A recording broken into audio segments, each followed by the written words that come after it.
মেলা মেলা কুয়াকাটায় এক মাস ব্যাপী বাণিজ্য মেলার সে আয়োজনের মাঠ, বাণিজ্য মেলার মাঠ কার্যক্রম চলতেছে। দোকানের ঘরটার উড়ানো হইতেছে স্টলের জন্য।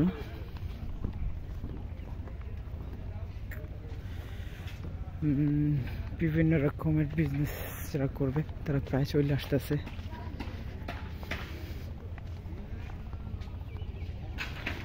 কুয়াকাটায় এই প্রথম বাণিজ্য মেলার আয়োজন করা হয়েছে এক মাস ব্যাপী।